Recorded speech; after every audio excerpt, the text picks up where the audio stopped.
संगीता बलवंत। हो गया आपका, मैंने पहले 3 मिनट से ऊपर नहीं। डॉक्टर संगीता बलवंत।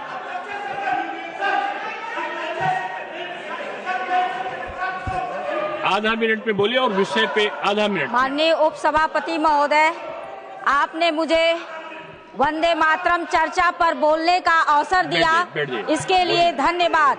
महोदय, मैं अपनी बात स्वरचित पंक्तियों से आरंभ करना चाहती हूँ।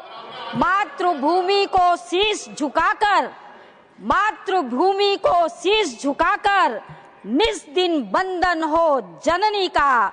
मातृभूमि को शीश झुकाकर निस्दिन वंदन हो जननी का। वंदे मातरम के गुंजन से नित्य अभिनंदन हो जननी का, नित्य अभिनंदन हो जननी का।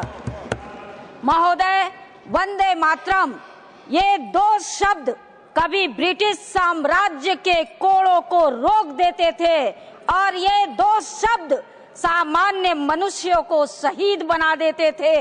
जब बंकिम चंद्र चट्टोपाध्याय ने 7 नवंबर 1875 में कार्तिक शुक्ल नवमी के दिन इसे लिखा था, उन्होंने सिर्फ एक गीत नहीं लिखा, उन्होंने स्वतंत्र भारत की भविष्यवाणी लिखी थी। उन्होंने भारत माता को केवल धरती नहीं बल्कि धन में लक्ष्मी, ज्ञान में सरस्वती और शक्ति में दुर्गा के रूप में देखा। वंदे मातरम भारत की आत्मा है, यह केवल कविता नहीं हमारी सभ्यता की गरज है। वंदे मातरम यह शब्द नहीं माँ भारती की साधना है, माँ भारती की आराधना है। यह शब्द हमें इतिहास में ले जाता है, हमारे वर्तमान को आत्मविश्वास से भर देता है और हमारे भविष्य को एक नया हौसला देता है कि ऐसा कोई संकल्प नहीं जिसकी सिद्धि न हो सके।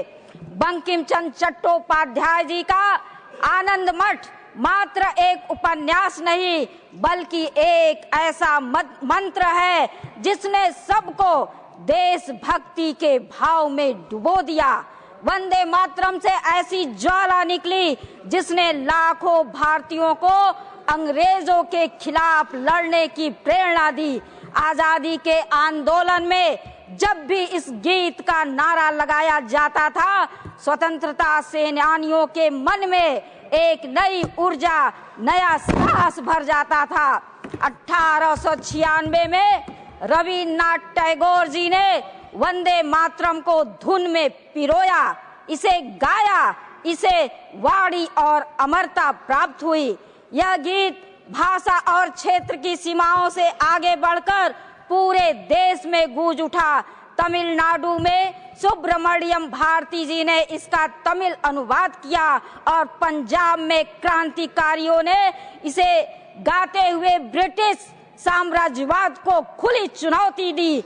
1905 में बंग भंग आंदोलन के दौरान बंगाल में विद्रोह भड़क उठा। अंग्रेजों ने वंदे मातरम के सार्वजनिक पाठ पर प्रतिबंध लगा दिया। फिर भी 14 अप्रैल 1906 को 22 साल में हजारों लोगों ने इस आदेश की अवहेलना की।